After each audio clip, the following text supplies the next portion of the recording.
más tenemos una sesión de 60 minutos con directoras reconocidas y que la plataforma de directores lo está propiciando justamente para que tengamos un tema de conversación y de saber las experiencias de todas aquellas mujeres que ya han avanzado y que nos están dando un ejemplo. En esta oportunidad, la verdad es que nos sentimos muy, muy orgullosos porque tenemos la participación de nada más y nada menos de nuestra querida Ana María. María Julia. ¿Dónde estoy? María Julia.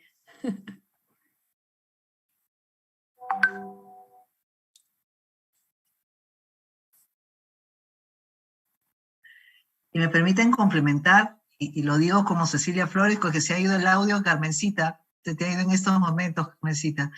Es que sí, ya estoy, pero sigue, por favor, Ceci. Es un placer también. No te preocupes, acá estamos entre amigas y sobre todo desde la perspectiva de Women CEO y plataforma de directores. Qué placer poder dar este inicio del ciclo en la alianza, con mucha alegría. Plataforma de Directores Perú está comenzando a tener con Women Corporate Directors, ¿no? El capítulo peruano, que está compuesto por profesionales de gran trayectoria, todas directoras de reconocidas empresas, ¿no? Como muchas sabrán, Women Corporate Directors es una asociación con presencia global y que convoca a directoras mujeres, ¿no? de trayectoria y vinculadas a empresas o organizaciones con altos niveles de facturación. No recuerdo realmente el monto, ¿no? Pero digamos que estamos hablando de las major companies. Entonces es un placer y un honor la plataforma de directores poder sumar estos esfuerzos. Qué mejor contar y comenzar en esta ocasión con la co-chair, ¿no? del capítulo peruano, nuestra querida amiga María Julia Sáenz, a quien de tantos años hemos estado conversando, tentándola también a seguir haciendo este tipo de cosas que yo sé la tienen más que comprometida, pero a veces las múltiples funciones pues no nos permite coincidir. Así es que muy felices de este paso y ahora sí, Carmencita, te doy el uso de la palabra. Hoy sí, bienvenida María Julia, no sé qué pasa con últimamente nuestros unos están pasando unas jugadas terribles, o sea, María Julia en esta oportunidad, y de verdad era lo que ya Ceci bien ha resaltado, estamos iniciando esta alianza con todas las excelentes representantes de Women Corporate Directors, ya van a venir las siguientes, ya a ustedes les vamos a ir comunicando, y en base justamente a la experiencia de María Julia, el tema que en principio ella va a iniciar es el ESG y sus implicancias en la tributación de las empresas como tema de agenda de directorio. Aparte, claro, de todo el complemento de sus experiencias y de las preguntas que las invitamos cordialmente a ir diciendo, que nosotros las vamos a ir juntando y después se las vamos a transmitir a María Julia. Queremos que sea un espacio que realmente sea enriquecedor, y va a ser enriquecedor en la medida que todas puedan participar, todas puedan transmitirnos sus preguntas y con ello nosotras podamos realmente enriquecernos. Tenemos realmente una muy valiosa aporte, nos sentimos muy, ya es cuarta vez que lo repito, pero sí estamos muy contentos que María Julia sea la primera representante de esta unión. Y sin más que eso, te dejo en palabras, María Julia, nosotros vamos a estar atentas a los requerimientos que tú nos vas a ir contando, que nos puedan estar haciendo los del auditorio. Se están incorporando no solo a través del Zoom, sino también a través del Facebook y de LinkedIn. Entonces esperamos por consiguiente que tengamos muchas preguntas y muchas participaciones. Adelante, María Julia. Muchas gracias, Carmen, muchas gracias, Ceci. Para mí es un honor poder estar en este espacio con ustedes, compartiendo inquietudes asociadas al crecimiento femenino. Es ya larga la historia que tenemos, varias mujeres que hemos tenido que transitar caminos bastante masculinos y que sentimos todavía la falta de muchas más en este esfuerzo, y me siento particularmente orgullosa y privilegiada de poder iniciar esta alianza con WCD, que efectivamente es la organización más grande de mujeres directoras del mundo hoy y que participan en directorios de grandes compañías públicas y privadas y organizaciones sin fines de lucro, con la misma intención, ¿no? Nosotras estamos buscando lo mismo que Women CEO, presencia mayor de mujeres en puestos directivos, en directorios, y transformar la agenda del directorio como conducente de la estrategia corporativa de las empresas, ¿no? Estamos en un momento particularmente especial, hoy hablando de sostenibilidad, de ESG, y creo que ese es el gran tema de las mujeres, y no solo por ser mujeres, sino por ser básicamente poseedoras de esas energías de convocatoria y acogida que son las que requiere el desarrollo de la sostenibilidad en el mundo. Y felizmente la tendencia global de capitalismo consciente o el capitalismo de stakeholders, en donde en realidad lo que importa es que seamos parte de un ecosistema en el que todos ganemos en el crecimiento personal y profesional de los seres humanos, ¿no? Y donde creo que las mujeres tenemos un gran rol importante que jugar. Y la conversación que yo quiero tener con ustedes esta noche tiene que ver con ESG, pero también con impuestos, ¿no? Y creo que es importante contar un poco la historia. Yo tengo origen financiero, soy abogada tributarista, viví 18 años de mi vida profesional en consultoría, 4 más en una compañía grande haciendo finanzas e impuestos, y después tuve la oportunidad hace 5 años de moverme al tema de sostenibilidad legal y asuntos corporativos, y aprendí muchísimo en este espacio. Fue así también como llegué a WCD, y de alguna manera conversando con Ceci en el tiempo de cómo podemos hacer para buscar el crecimiento y el desarrollo profesional de las mujeres, ¿no? Entonces, de vuelta hoy en la consultoría, no podía dejar de lado la agenda ni del directorio ni de la sostenibilidad. Y entonces mi invitación en esta noche, y en general ustedes lo podrán ir viendo a lo largo del desarrollo de mis artículos y la presencia pública que tengo, estoy metida en estos 2 temas y creo que son fundamentales.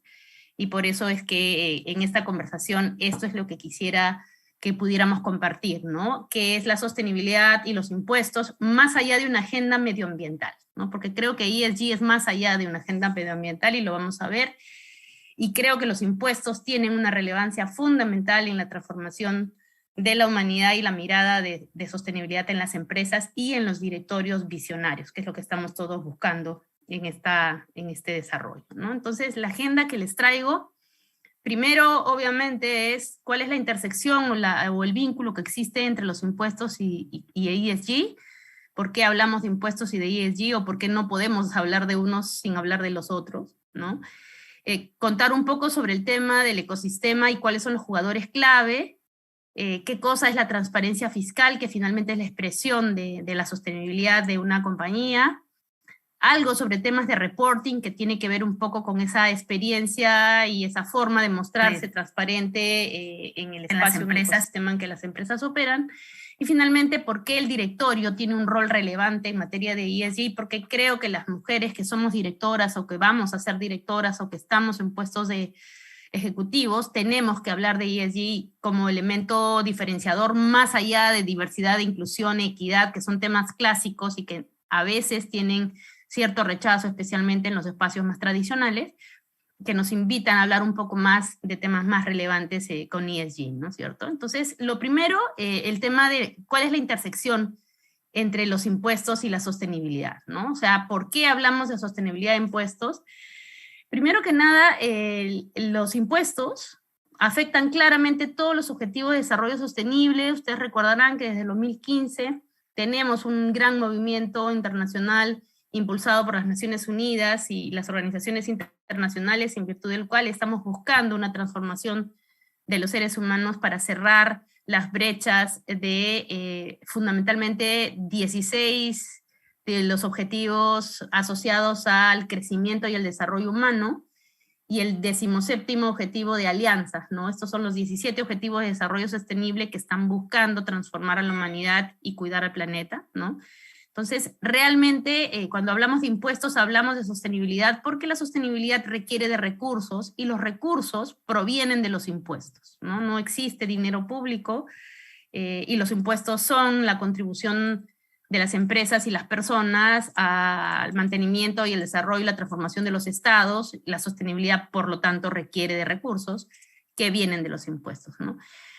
Segunda idea importante, reportar sobre impuestos no solamente es una decisión de transparencia en relación con la cantidad de tributos que uno paga, que creo que es el típico reporte que uno se encuentra en una empresa o que busca necesariamente en una empresa, ¿no? Cuánto contribuye una compañía y se suelen expresar en niveles de empleo, en desarrollo de infraestructura, pero creo que tiene que ver mucho más allá de lo que finalmente termina siendo los impuestos que una empresa paga. Creo que sobre todo es comunicar los principios que inspiran la tributación corporativa, ¿no? Y el impacto que tiene la huella fiscal de una empresa. Y por huella fiscal básicamente estoy refiriéndome a la actitud responsable y directa que tiene la compañía o las compañías con el crecimiento sostenible e inclusivo de las comunidades en las que opera, ¿no? Estamos hablando de empresas como agentes sociales de cambio, humanos, que son transformadores siempre de las realidades en las que están y que en la medida que tengan niveles de conciencia suficientes, especialmente a niveles de liderazgo, son conscientes de que el crecimiento y el desarrollo no es posible si todos no ganamos en ese actuar, ¿no? Entonces creo que la sostenibilidad tiene totalmente que ver con los impuestos en esa medida. Pero también si los vemos desde la perspectiva de la clasificación de ESG, estamos hablando de incentivos y castigos en materia de transformación de conductas, ¿no? Y los impuestos son los perfectos incentivos para generar conductas apropiadas o para detener conductas inapropiadas. En general, finalmente es un tema económico, ¿no?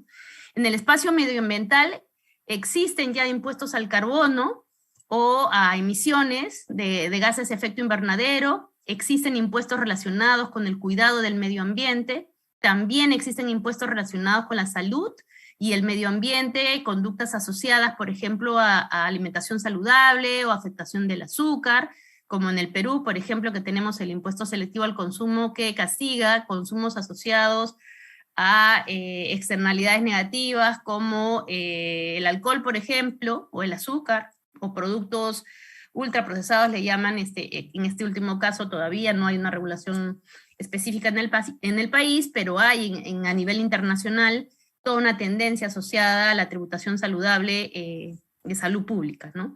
Existen también impuestos que cambian comportamientos de consumo, que se denominan en términos generales fuerzas para el bien, ¿no? Que tienen que ver con el control, por ejemplo, de hábitos inadecuados como el de fumar, ¿no? O espacios asociados a alimentación saludable en términos generales, ¿no? Y finalmente también existen incentivos verdes, como por ejemplo créditos tributarios a aplicación de energías renovables o la facilitación de beneficios o financiamientos que pudieran tener beneficios a su vez tributarios del cuidado del medio ambiente, ¿no?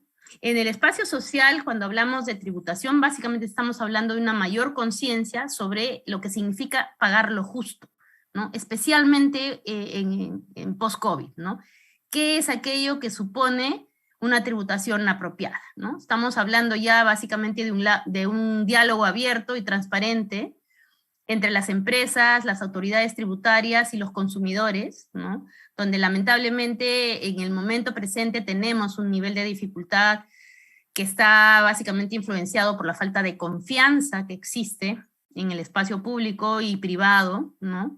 Pero que de todas maneras en términos internacionales se está produciendo, porque ya resulta cada vez menos negable el hecho de que las empresas y su contribución tienen que ver con el nivel de impuestos y lo que debería ser su carga tributaria apropiada, ¿no? Fairness en el espacio tributario. Y también estamos hablando ya de créditos fiscales para compañías que tengan propósitos sociales, ¿no? Expresamente las compañías B, por ejemplo, ¿no? O aquellas que tengan desarrollos de estrategia sostenible o estrategias ESG, por ejemplo, que tienen en ciertos países, especialmente los europeos, reconocimiento de créditos fiscales por su conducta apropiada en términos corporativos. Y del lado de gobierno o de gobernanza, que creo que es lo que más conocemos, que tiene que ver con buen gobierno corporativo, realmente hablamos de la sostenibilidad y los impuestos ya desde la agenda del directorio, ¿no? Hoy más que nunca es claro que el tema tributario es el corazón del gobierno corporativo, porque finalmente es el aporte financiero de las empresas a los gobiernos, y el directorio no puede soslayar ese espacio, y los impuestos han dejado de ser un tema de cumplimiento para volverse un tema de estrategia, de abordaje y de cuidado de la sostenibilidad y de la reputación corporativa, ¿no? Entonces, hoy, cómo se gestionan los impuestos y quiénes son responsables por los impuestos son información muy relevante que empieza a ser necesaria en términos de reporte público y también de reputación. Y la tributación justa es hoy la base de la confianza pública y de la reputación corporativa.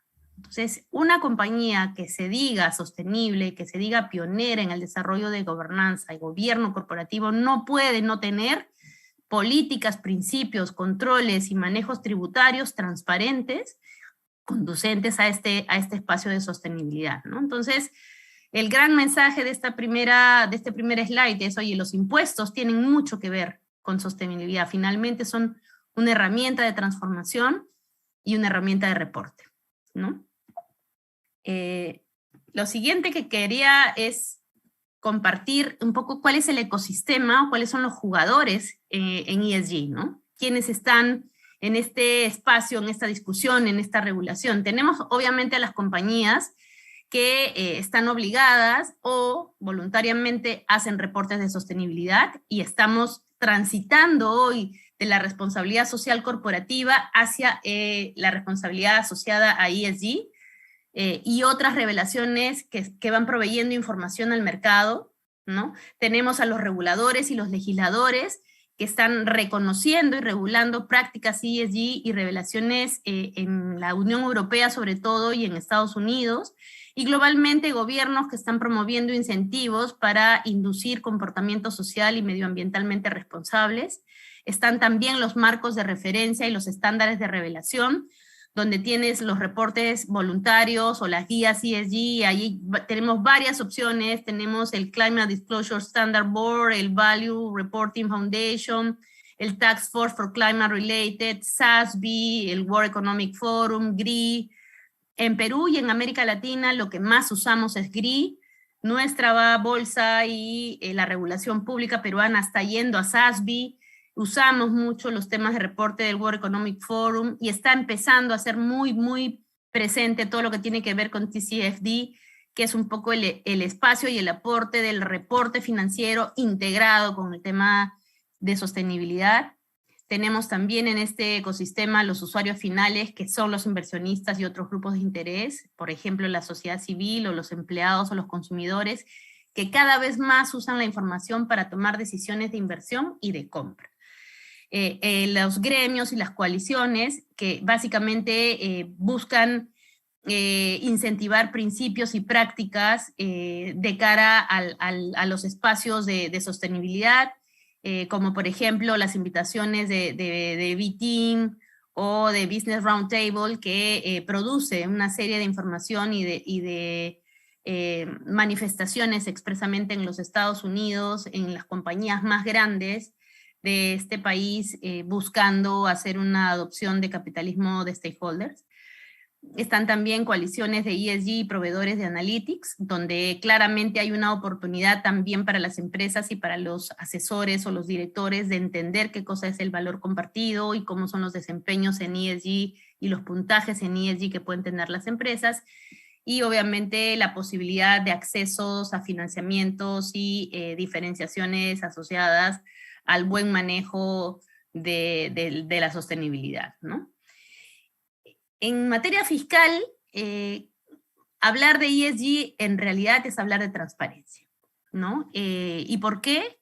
Porque básicamente se impulsan a partir de fuerzas de mercado y fuerzas de los reguladores, ¿no? Hoy, más que nunca, existe una vinculación relevante entre ESG y tributación responsable, o responsible tax, como se dice en inglés, y que tienen que ver o que están basados en temas de confianza y de contribución a la sociedad. Con ambos espacios, básicamente existen expectativas asociadas a percepción y relacionamiento con todos los stakeholders, público, inversionistas, clientes, trabajadores, el propio gobierno y la comunidad internacional.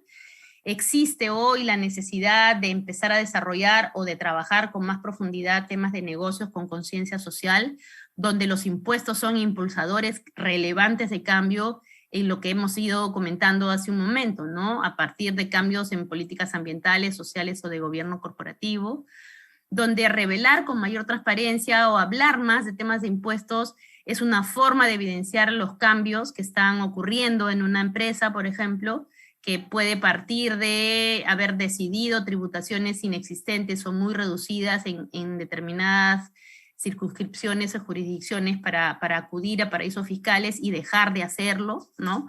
O proveer fuentes o mandatos de gobierno corporativo en donde los impuestos se manejen de manera relevante, o impulsadores de mayores cambios y adopciones de desafíos de gestión tributaria.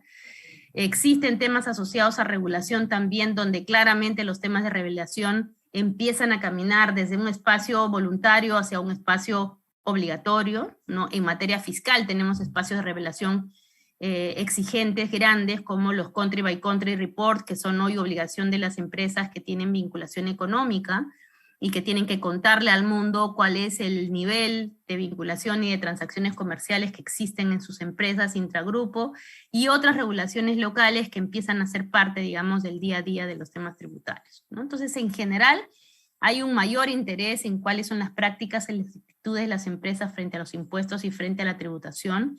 Existe un mayor foco en estrategias tributarias, en políticas tributarias, en todo el tema de reporting y la gestión de riesgo, donde la relación con la sostenibilidad y la inversión responsable son fundamentales, y los inversionistas cada vez más buscan inversiones responsables y están buscando gestiones tributarias responsables. Ustedes habrán escuchado hablar de BlackRock y la carta a los inversionistas, este fondo enorme de inversión en el mundo que claramente le dice cada año a sus accionistas que no invertirá en compañías que no sean compañías por propósito y que reconozcan una diferenciación importante en su forma de actuar, ¿no? Entonces, claramente es un espacio de transformación fundamental que estamos viviendo, que son fuerzas que impulsan a la transparencia fiscal, ¿no?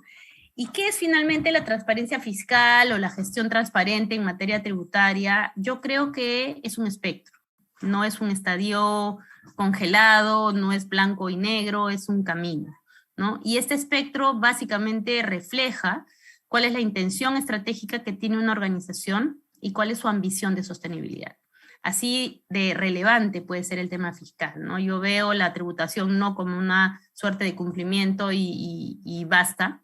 Creo que es una forma de mostrarle al mundo qué tan comprometido estás con el ecosistema donde operas y qué tanto tienes una ambición de sostenibilidad, ¿no?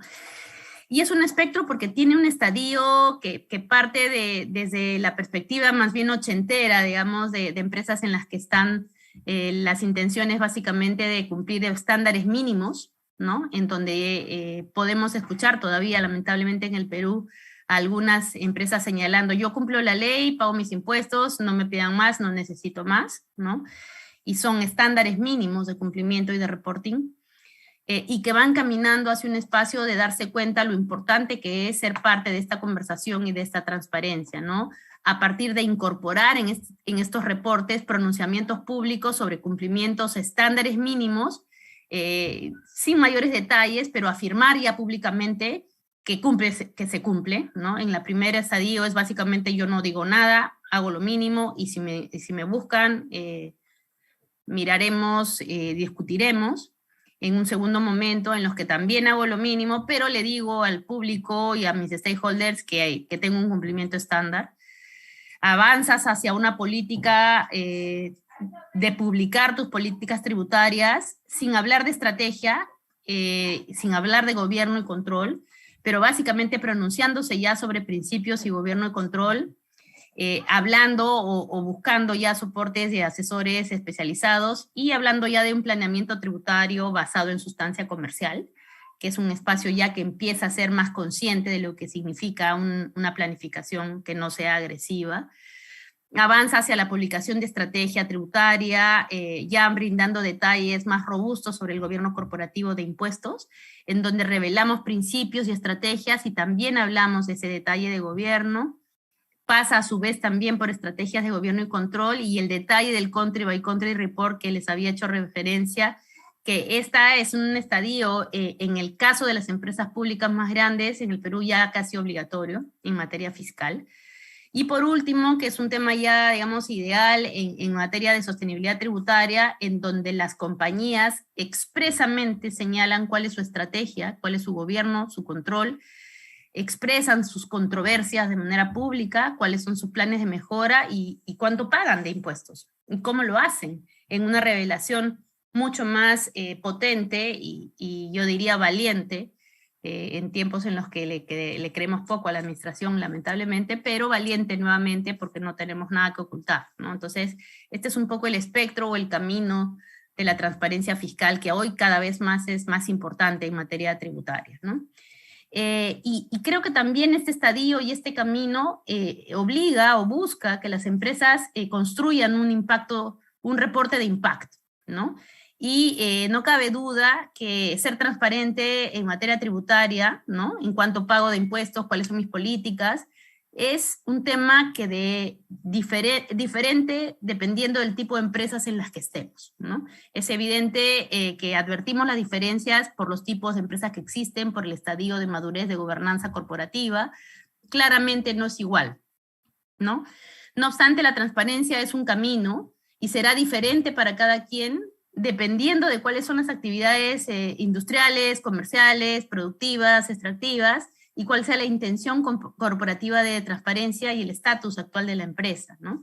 Y desde la perspectiva de esta mirada, de este camino, hay una idea que obviamente no es un publicherry para esta conversación, pero que yo quería compartir, que estamos en ese camino trabajando en el equipo que hoy lidero, buscando ayudar a nuestros clientes y a las empresas que están en esa ruta de transparencia, hacer una revisión de políticas tributarias, hacer una revisión de riesgos y gobernanza fiscales, hacer comparaciones con las mejores prácticas de manera internacional para evaluar la comunicación fiscal apropiada, interna y externa, y armar un reporte de impacto fiscal, ¿no? Que busque cubrir toda esa ruta, ¿no? No vamos a entrar al mayor detalle. Básicamente la idea aquí es que cualquier mejora asociada al desarrollo corporativo de una empresa que busca ser transparente y que busca ser una empresa por propósito, tiene que seguir esta misma ruta, ¿no?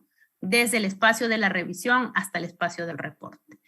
Y hay un ejemplo que me gusta mucho compartir porque tiene que ver mucho con lo que hacemos cuando trabajamos en la decisión de hacer una modificación del abordaje corporativo expreso en materia tributaria, ¿no? Este viaje es distinto, como les había dicho, ¿no? Pero antes de hacer cualquier tipo de publicación, la invitación es hacer esta mirada de transparencia y de readiness, mirando cuáles son las mejoras, qué información se tiene, qué revisiones existen y establecer metas y objetivos, y es un camino, ¿no? Que empieza a invitar a aquellos que toman decisiones sobre esta expectativa a iniciar este viaje sabiendo para dónde van y cuál es el incentivo de la gerencia y del directorio para llegar a hacer público un reporte tributario de impacto, ¿no? Este reporte, en el caso nuestro, básicamente busca construir la información a través de una plataforma que llamamos PACT, que trabaja la agenda tributaria desde el propósito, ¿no? ¿Cuál es el propósito que tiene una organización? ¿Cuál es la aproximación que esta organización tiene hacia los impuestos? ¿Cuál es la contribución que la organización hace a la comunidad en la que opera? Y un tema de analytics, ¿no? De información asociada a su trabajo fiscal, ¿no? Y ¿qué es lo que es? Finalmente es una herramienta, ¿no? Que busca hacer evidente la transparencia fiscal de una empresa, busca ayudar al enfoque corporativo que suma confianza en todos los stakeholders. Está destinado, usando la experiencia de las mejores prácticas internacionales que tenemos a nivel del mundo, de ver cuál es el mejor enfoque para estructurar la historia tributaria de la empresa, y utilizamos bases de datos y un data room interesante de todas las industrias, ¿no? Que nos permite buscar los mejores estándares y entender el estadio que tienen las empresas en el momento en el que deciden iniciar este viaje corporativo.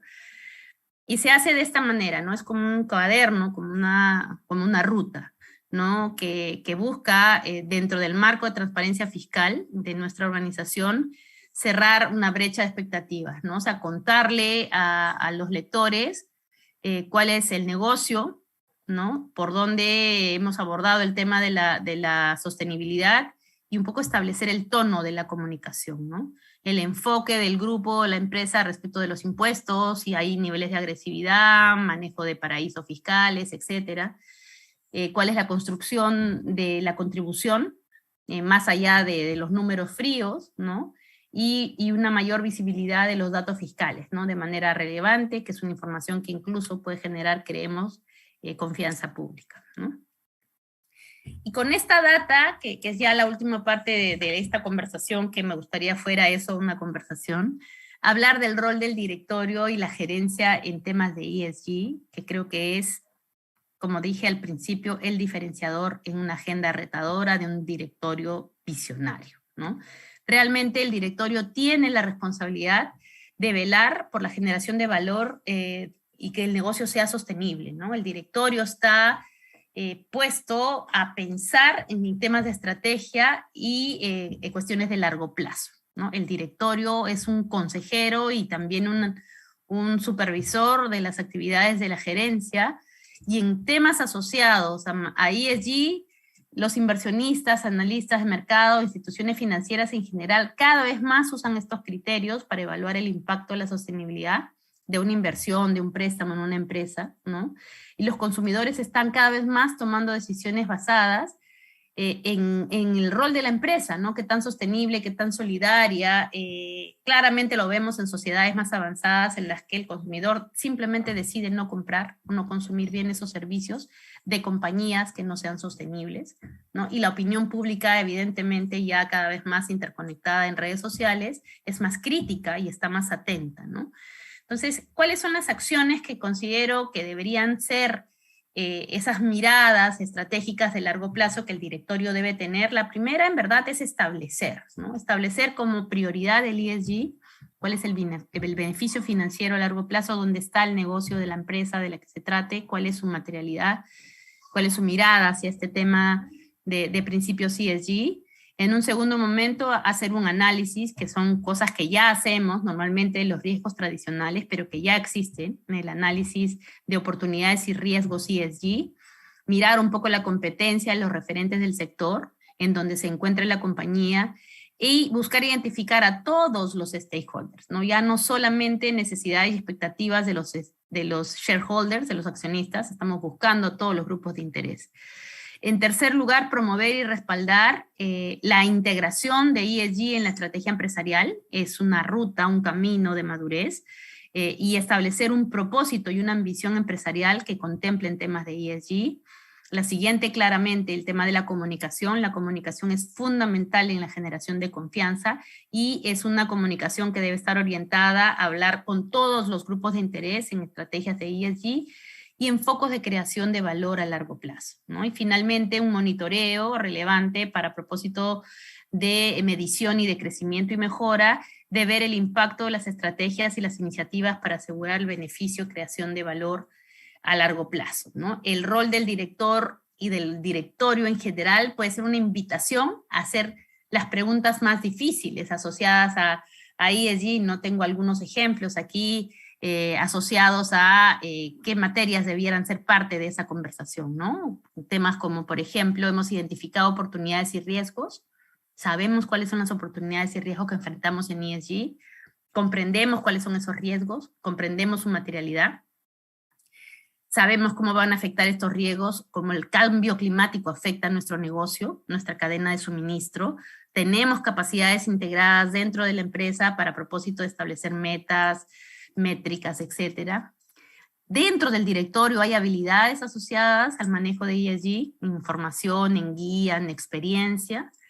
Hemos identificado todos nuestros stakeholders, tenemos un mapa de riesgos y oportunidades en el que solamente estamos mirando lo que interesa a un determinado grupo, o hemos visto a todos los stakeholders de la empresa. O cómo podemos aumentar nuestro compromiso en asuntos de ESG, hacer una transformación, por ejemplo, pasar de empresas socialmente responsables, que es una mirada del pasado, a una empresa sostenible en el tiempo, ¿no?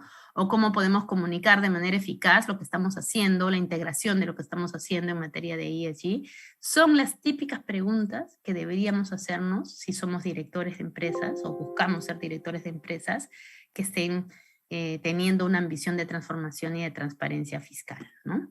En este espacio, las expectativas de ESG cada vez son mayores, ¿no? Los inversionistas están muy presentes, les decía, nosotros estamos ya viendo desde la perspectiva local como indicadores como el PRI o el Dow Jones o el propio SASB, el Standard & Poor's, la Bolsa de Valores, que están incorporando ya temas de relevancia pública asociados a temas de ESG, que claramente, al igual que los informes financieros, empiezan a tener la necesidad de ser expresos con la garantía de la realización de alguien independiente y experto, que no solamente me hable de auditoría financiera o de controles financieros, controles internos o SOX, que son las típicas miradas financieras de las compañías en las que empiecen a integrar el reporting tributario, ¿no? Esta es una tendencia que no tiene fin, creemos que viene con mucha fuerza. Hemos empezado en el Perú a partir del abordaje de los Objetivos de Desarrollo Sostenible,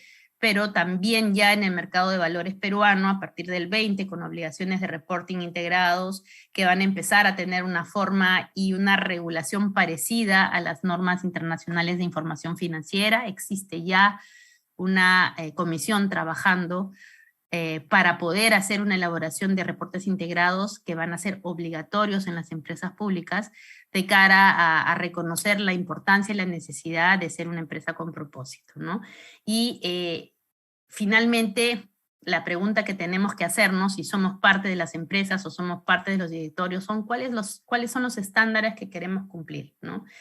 Hoy en el Perú la mayor parte de ellos son voluntarios, de alguna manera cuasi obligatorios para las empresas públicas, ¿no? Pero existen ya reportes mandatorios, ¿no? Tenemos en la reportería voluntaria el Stakeholder Capitalism, que son las mediciones de WEF, que están siendo muy impulsadas de manera internacional.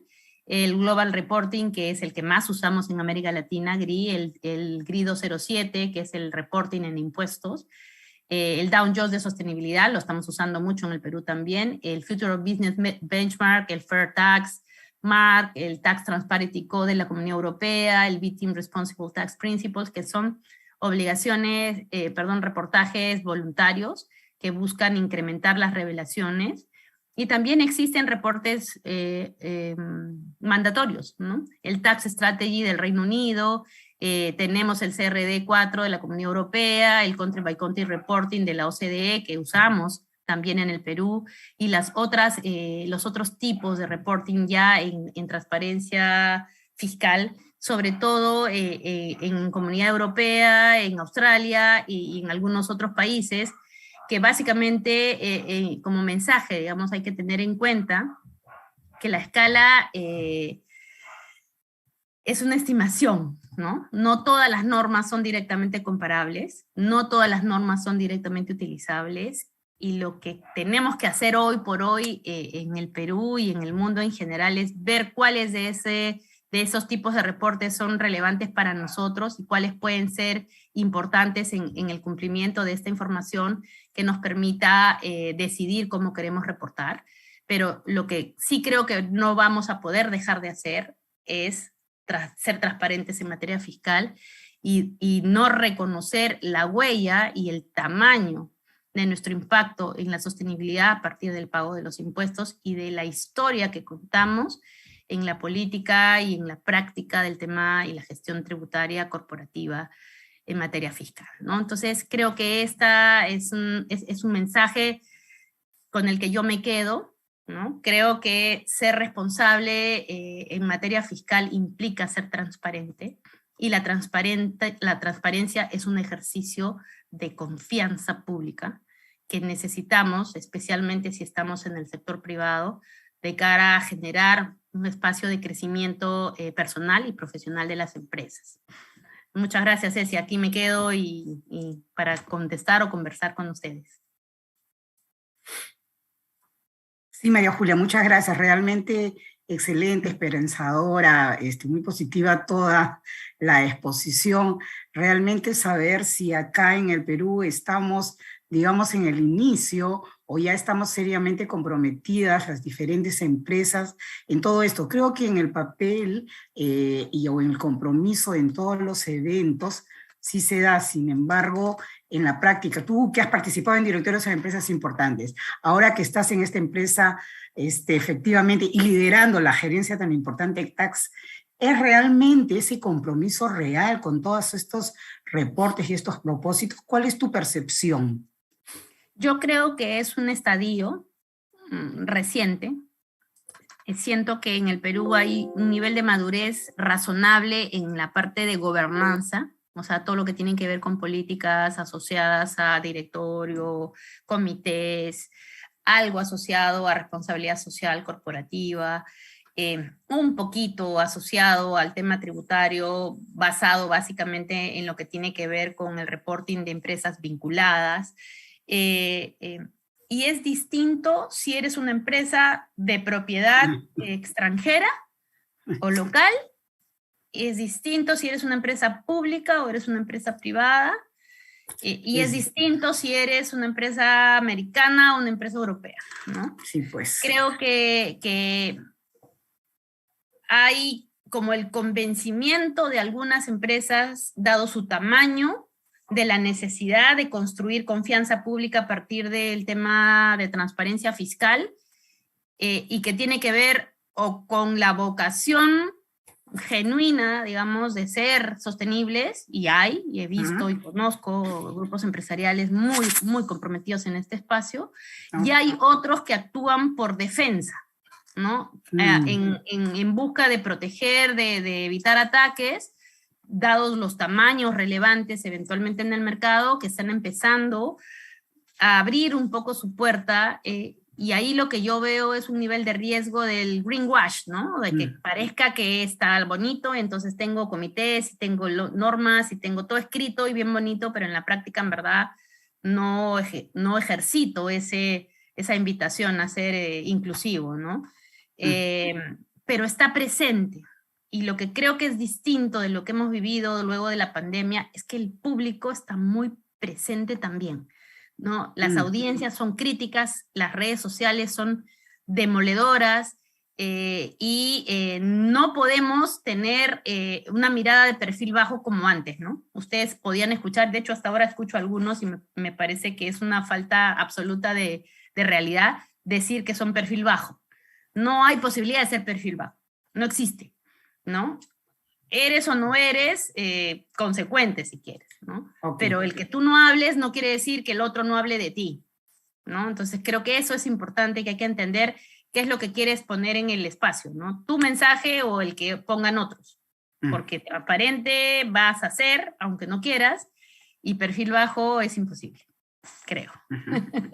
Ya, muchas gracias, María Julia. Acá hay una pregunta de Sheila que, o sea, te las voy a leer porque creo que ella no puede hacerlas directamente, ¿no? Primero te agradece, muy buena exposición, María Julia, y consulta, ¿qué opinión tienes justamente sobre tener reglas mandatorias en materia de ESG? ¿Deberíamos dejar que el mercado evalúe la sinceridad de las empresas que reportan sus esfuerzos ESG? Esto ayudaría a prevenir el greenwashing, que justamente acabas de mencionarlo. Mira, yo creo que tendríamos que tener un nivel de compliance forzoso, porque lamentablemente en el Perú, así como estamos buscando 30 para el 30, y yo creo que si no tenemos medidas forzosas, eso no va a ocurrir rápido. Y no estoy hablando ni de cuotas ni nada por el estilo, pero creo que mientras el piso no esté parejo hay que hacer algo para acelerar el proceso. Igual en este caso, ¿no? O sea, yo siento que es lo correcto, pero lamentablemente el estadio de madurez al que yo hacía referencia no les aplica a todos, no los impacta a todos, y todavía tenemos un gran nivel de compañías que solamente lo van a hacer si es obligatorio. Sí. Y entiendo de alguna manera su temor. También la administración ha hecho, sobre todo en el último tiempo, poca gala, digamos, del cuidado de la reserva o de la información, y sí hemos visto situaciones inapropiadas de manejo de información. y entonces entiendo claramente el temor y la preocupación que puede existir, pero yo sí tendría un nivel básico de obligatoriedad.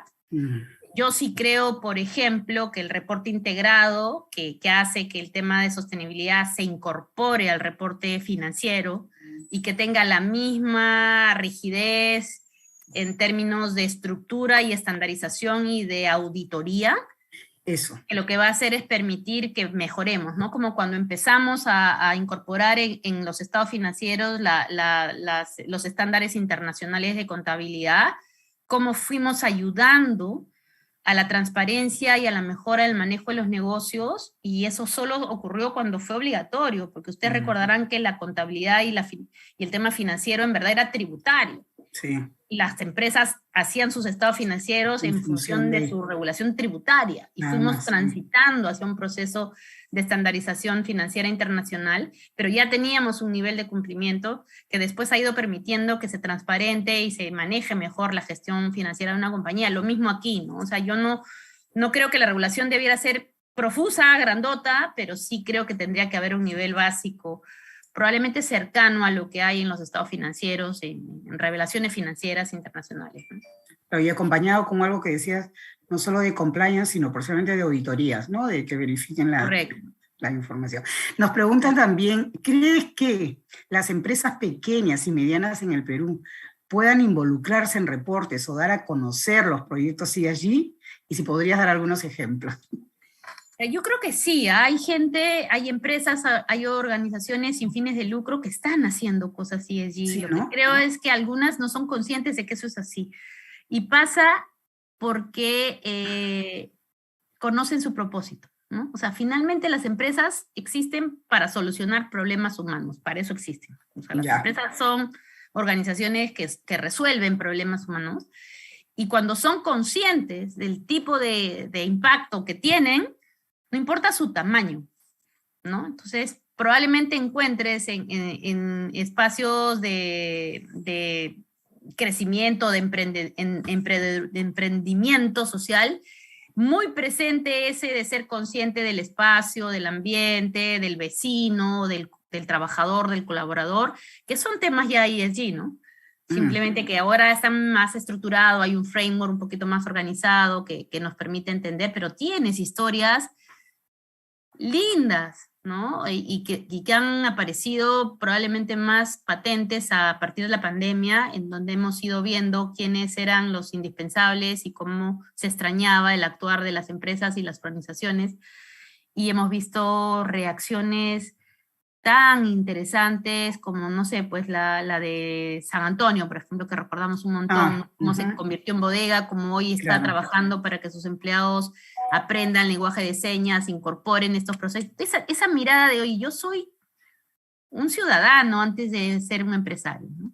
Y creo que cuando tú te fijas en el origen, en el fundador de una empresa, en el grupo que forme, esa es la misma intención, ¿no? Cuando empezó buscando solucionar un problema humano, suyo también seguramente, y terminó desarrollando riqueza para todos, y ojalá no tan transaccional y tan decimonónica como algunas, ¿no? Pero yo tengo mucha esperanza, en verdad. Siento que el empresario peruano es bien solidario, es bien, bien cercano, y lo que hay a pesar de los conflictos que vivimos ahora, sin embargo, sí, o sea, tenemos conflictos que son como en la también temas vida, de ¿no? Lo que sí creo yo es que lo que nos está faltando es conversar, ¿no? Hablaba al final de mi presentación, la comunicación es fundamental, porque la comunicación es la herramienta de la confianza.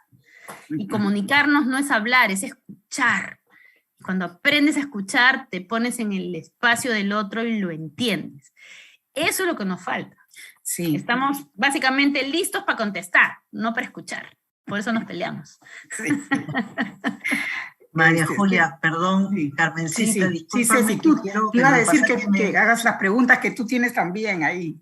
Sí, es que es inevitable no aprovechar un espacio tan rico como este, ya llegando casi al término, hacerte una pregunta clave que nos gusta siempre compartir sobre todo en un espacio como el que se está organizando como este, ¿no? Es decir, nos hagas un comentario sobre aquellos factores personales y profesionales que han sido digamos, sustanciales para poderte desarrollar en el ámbito directivo?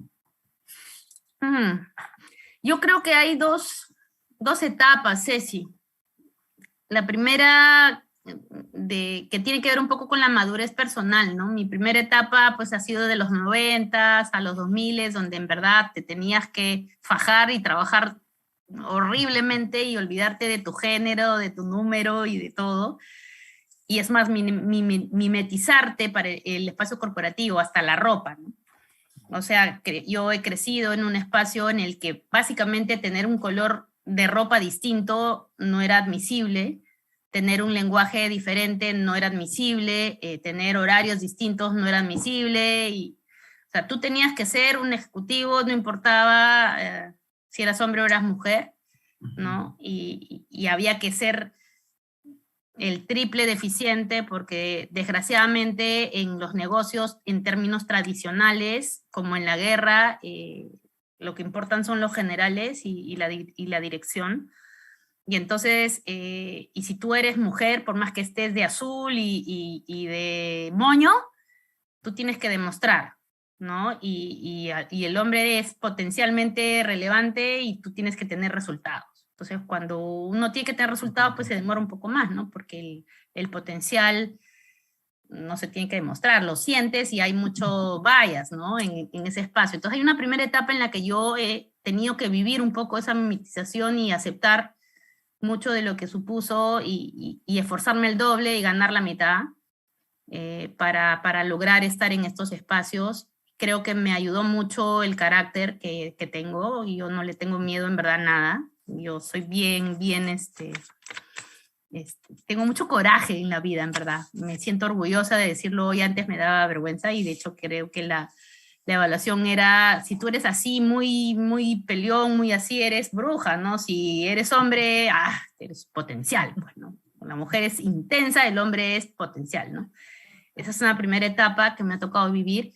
Y luego, yo creo que con un nivel de madurez mayor, decidí que no quería ser la ejecutiva de Azul, ¿no? Yo quería ser quien yo era, una mujer, además mamá.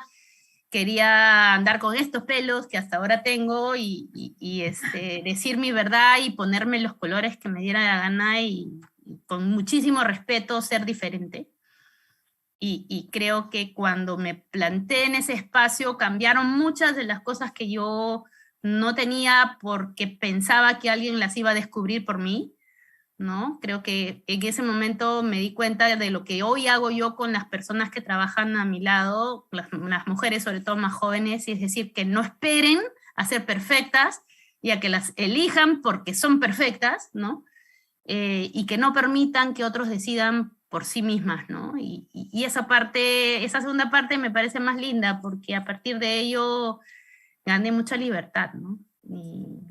Y no todo el mundo te quiere, pues, ¿no? Pero el que te quiere de verdad, y es lo suficiente. Y en la gestión, ya para finalizar y aprovechar estos últimos 5 minutitos, bueno, no te vamos a dejar ir antes con tanto que de ninguna manera. La verdad que ha sido una sesión estupenda, porque sí, nos ha dado una perspectiva de los factores ESG en la mirada tributaria que no se escucha regularmente, sí, como lo conversábamos con Sheila Lacerna, Linterna Verdadero. A mí me ha aportado muchísimo tu exposición. De hecho, da bastantes luces de cómo orientar ciertas decisiones. Pero nuevamente yo siempre llevo al ámbito personal, ¿no? Porque, claro, estamos promoviendo el 30% del 2030, camino a la paridad, porque acá no es nada que no es que nos contentemos con el 30%, paridad total. Pero bueno, estamos en camino, y por ello, ¿cuáles considerarías en el ámbito ya directivo, ¿no? En la gestión propia del directorio, qué es un aporte valioso del liderazgo femenino? Yo creo que traemos a la mesa el ser humano completo. O sea, si tú piensas tú piensas en los negocios están estructurados como la guerra, ¿no? O sea, la guerra tiene roles, rutas, jerarquías y procesos, y entonces hay que ser asertivo, muy directo, muy racional. y dejas en la puerta de la empresa tu ser personal y entra el ejecutivo y te olvidas del ser humano y viene el rol, y eso han sido los negocios tradicionalmente, ¿no?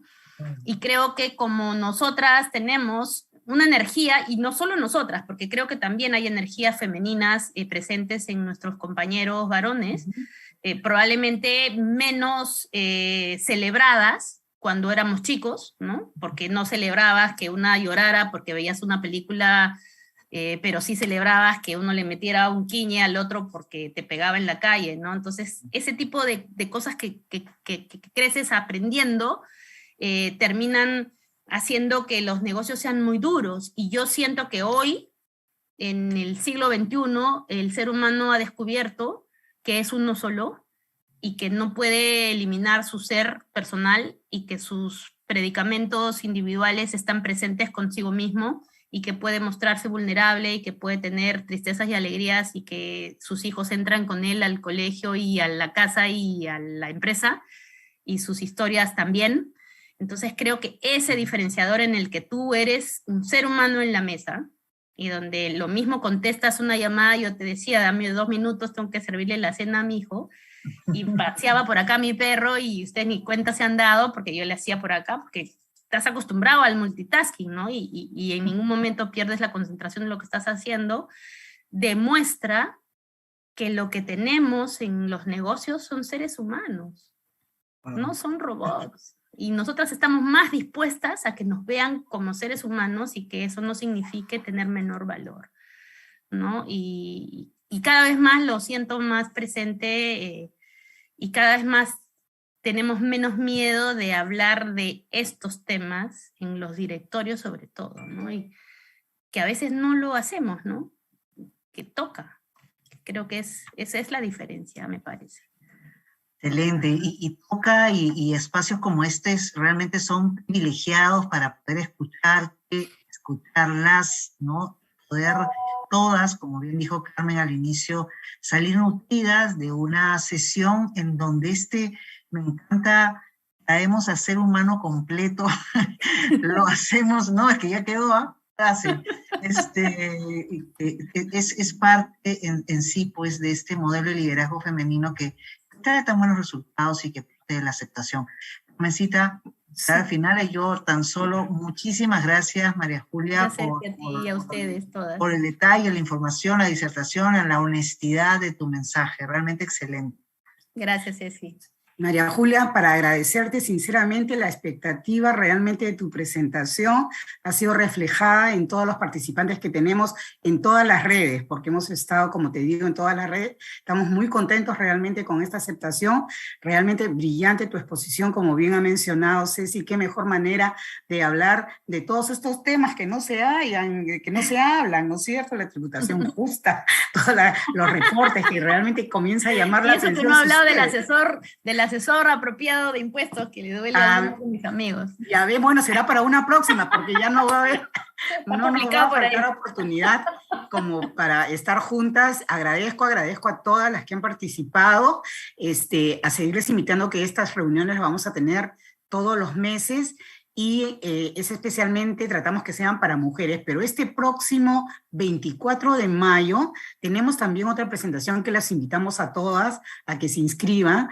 que nos va a presentar Carolina Martínez. Ella es la presidenta de Red Mat de Chile, que también nos hemos asociado con ellas, y nos van a presentar un análisis y un estudio que ellas han hecho justamente para ver las acciones concretas para que el talento femenino alcance cargos de alta dirección. El título lo han puesto ellas, Abriendo la Caja Negra, y realmente está muy interesante. Los invitamos a las que vayan, que todas participen, y por supuesto, también en el próximo 60 minutos que les adelanto va a ser con Rosita Aja, que también va a ser espectacular.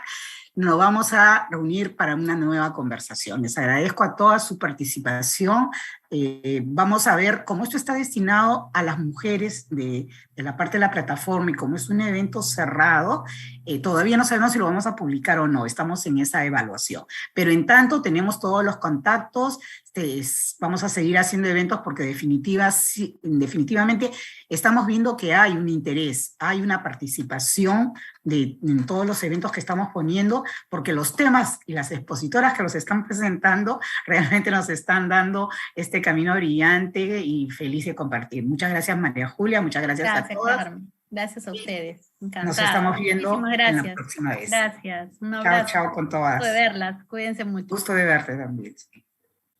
Gracias, gracias. ¿Tomaron foto, Carmencita?